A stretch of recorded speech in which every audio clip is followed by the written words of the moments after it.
होगा, किसी भी भक्त के पैर के नीचे की मिट्टी ला करके चिता दो। नारद ने कहा कि अभी अभी भगवान कृष्ण ने कहा कि गोपियां इनकी भक्त हैं, चलो गोपियों से लेके आते हैं। मनोभाव से दौड़ते थे नारद, पहुंच गए तुरंत क्षण भर में ही गोपियां, वृंदावन की गोपियों को उन्होंने कहा कि भगवान केशव के पेट में दर्द है, आपके पैर के नीचे की सनी हुई मिट्टी उनको चाहिए, ऐसा वैद्यराज ने दवा बताया है।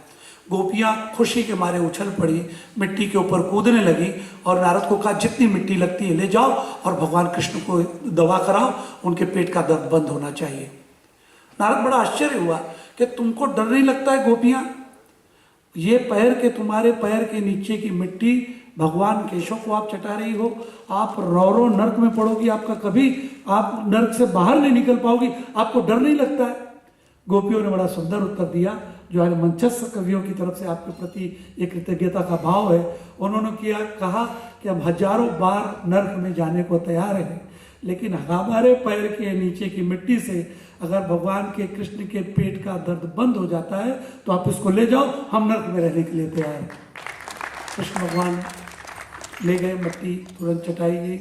नारद को भी तुरंत एहसास हो गया कि मैं तो स्वर्ग और नर्क के डर के कारण अपने पैर के नीचे की मिट्टी नहीं दिया, लेकिन इन लोगों ने, गोपियों ने अपने जान की और अपने नर्क और स्वर्ग की परवाह न करते हुए भगवान केशव को दिया। और यही होता है प्रेम, और यही प्रेम का संदेश लेकर के ये सारे कवि और जितने मन पर विराजित लोग हैं ये चलते रहते हैं, विराजते रहते हैं। इतनी कम संख्या होने के बावजूद जो आप लोगों ने इनकी हौसला अफजाई की है, मैं चाहूंगा आप लोग अपने सम्मान में एक बार जोरदार तालियां बजा करके अपना खुद का सम्मान करें।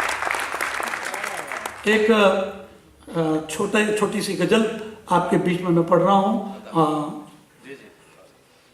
आप सभी जानते हैं कि चंद्रकांत पाटिल जानते हैं, लेकिन बहुत से लोग जानते हैं कि कल्याण में 1972 से लेकर के 1994 22 साल तक कोई कॉलेज नहीं था, और 1994 में अग्रवाल कॉलेज का संस्थापक सेक्रेटरी, वहाँ के लोगों के साथ में लेकर के अग्रवाल कॉलेज की स्थापना हुई। 7000 विद्यार्थी उसमें शिक्षा पाते हैं। 2001 में फिर और कॉलेज की कमी पड़ी, सोनौने कॉलेज बनाया, उसमें 5000 विद्यार्थी शिक्षा पाते हैं। और उस को आधार लेकर के ये मेरी गजल है। उसमें इशारे में बहुत सारी बातें मैं कहूँगा और शायद आप लोगों को इशारे में बहुत सी बातें समझ में आएगा। मुझसे कभी जमीर का सौदा न हो सका, जमीर का सौदा न हो सका, मेरे ईमान का सौदा न हो सका। सभी को मालूम है जो कॉलेज स्कूल चलाते हैं, शिक्षण क्षेत्र में टीचर्स की नौकरी के लिए भी लाखों रुपए दिए जाते हैं, नॉन टीचिंग की नौकरी के लिए भी लाखों रुपए दिए जाते हैं। 400 लोगों को मैंने नौकरी दी, लेकिन किसी से कभी 4 आना नहीं लिया अपने जेब के पैसे। और कभी कभी आ जाते थे लोग, साथ जो तुम्हारा होगा ले लो और नौकरी दे दो। तो उस पर एक दिल हुआ कि कुछ लिखो, तो उस पर मैंने लिखा कि मुझसे कभी जमीर का सौदा न हो सका, इस वास्ते मैं आपके जैसा न हो सका। मेरा एक दोस्त था, बहुत जिगरी दोस्त था, वो उसी दरमियान में मुझसे रूठ के चला गया, तो बहुत तकलीफ हुई मुझे। लेकिन फिर मैं संभला, तो मैंने लिखा मैंने भी उसकी याद को दिल से भुला दिया। मैंने भी उसकी याद को दिल से भुला दिया, दर्द जुदाई इसलिए ज्यादा ना हो सका। मैंने भी उसकी याद को दिल से भुला दिया, दर्द जुदाई इसलिए ज्यादा ना हो सका। और ये क्यों हो सका? मेरी माँ 1986 में ही बहुत कम उम्र में स्वर्गवास हो गया, लेकिन मेरी जितनी फर्म है वो सब मातृ कृपा के नाम से है। मेरी दुकान, मेरे मकान जो भी है, घर भर सब।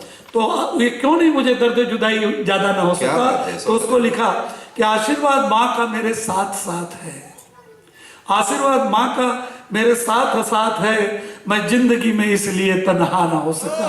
आशीर्वाद माँ का मेरे साथ, मैं इसलिए जिंदगी में तन्हा ना हो सका।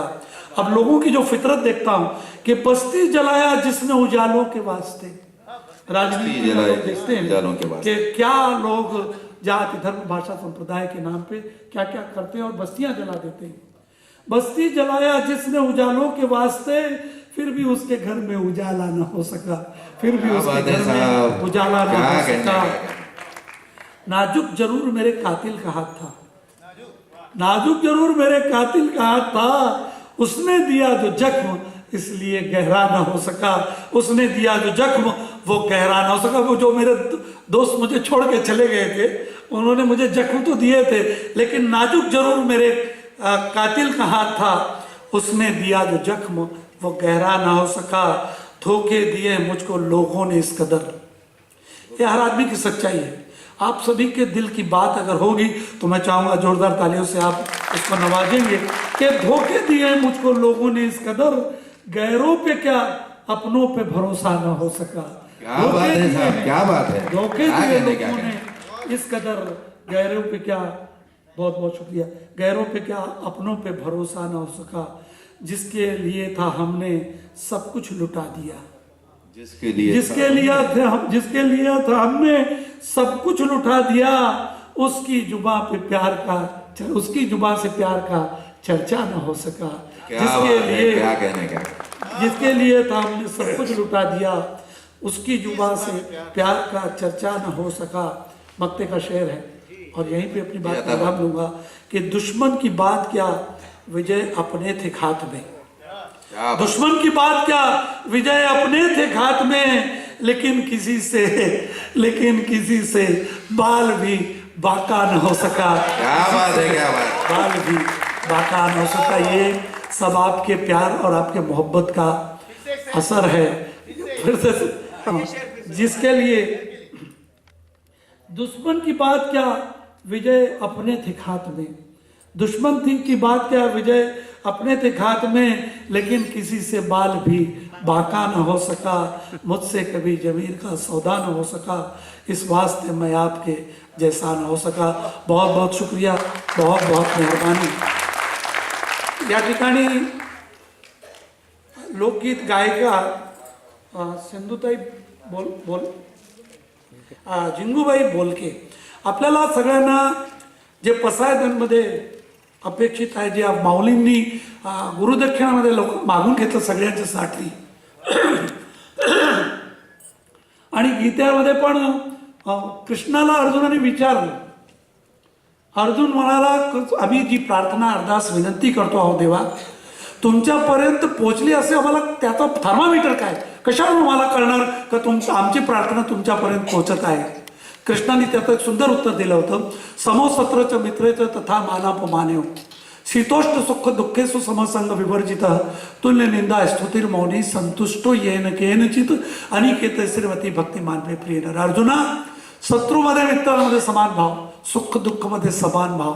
निंदा होत असेल तरी मौन राहावं आणि स्तुती होत असेल तरी गपचूप राहावं आणि त्याला व्यवस्थितपणे आपण आपल्या आचरणात घ्यावं. आणि सर्वात मोठी लाईन ज्याच्यासाठी मी हा खटाटोप केला ते म्हणाले का दुसऱ्याचं दुःख पाहून जर तुझ्या मनात जसे मक्खन अग्नीचा स्पर्श झाल्यामुळे द्रवित होतो, तशाप्रमाणे जर तुझं हृदय द्रवित होत असेल दुसऱ्याचं दुःख पाहून, तर निश्चितपणे अर्जुना हे समज की तुझी प्रार्थना, तुझी अरदास, तुझी विनंती माझ्यापर्यंत पोहोचत आहे.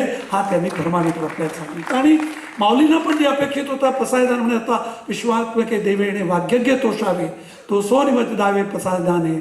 जे खलांची वेटकेटी सांडवत्या सत्कर्मी रती वाढो भूतो परस्पर पडो मैत्र जीवांचे दुरितांचे तिमिर जावे सुधर्म सूर्य पाहो जो जे वांछील ते लाव. जो जे वांछील ते लाहो ही कल्पना जी माऊलींनी ठेवली आणि त्या कल्पनेला आपल्या लोकगीतामधून साकार करणाऱ्या जिंगूताई बोलके या ठिकाणी उपस्थित आहेत.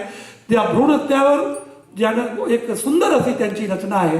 त्या जिंगूताईचा तुम्हाला परिचय द्यावा असं वाटेल तर ते स्त्री शक्ती पुरस्कार भारत सरकार महामहिम राष्ट्रपतीच्या हस्ते त्यांना मिळालेला आहे. सावित्रीबाई फुले पुरस्कार राज्य सरकार त्यांना मिळालेला आहे. पुण्यश्लोक अहिल्यादेवी पुरस्कार राज्य सरकार त्यांना मिळालेला आहे. आणि व्यसनमुक्ती पुरस्कार हे चारही राज्य सरकार पुरस्कार त्यांना मिळालेला आहे. आणि आपण भाग्यशाली आहोत की आपल्यामध्ये आहे. जोरदार टाळ्याचा गजरात आपण त्यांचं स्वागत करूया. एक सुंदर बात यहाँ पे फिर से याद आ गई है. मैं कह देता हूँ कि भगवान शंकर कृष्ण सतपावली कर रहे थे, सतपावली करत होते कैलाशवरती. एक दगड़ ने आवाज दिली, भगवान शंकर मैं पत्थर, मुझे इंसान बना दो, मुझे इंसान बनना है. भगवान शिव जी ने कोई ध्यान नहीं दिया, वो फिर सतपावली चलते रहे.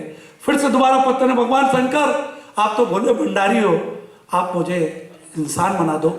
मैं पत्थर हूं तो क्या, मुझे भी इंसान बनना है. उन्होंने माता भवानी ने सुंदर उत्तर दिया। भगवान शिव जी से कहा कि इंसान क्यों नहीं बना देते हो इसको, पत्थर को। शिव जी ने बड़ा सुंदर उत्तर दिया कि इसको पृथ्वी पे जाना पड़ेगा।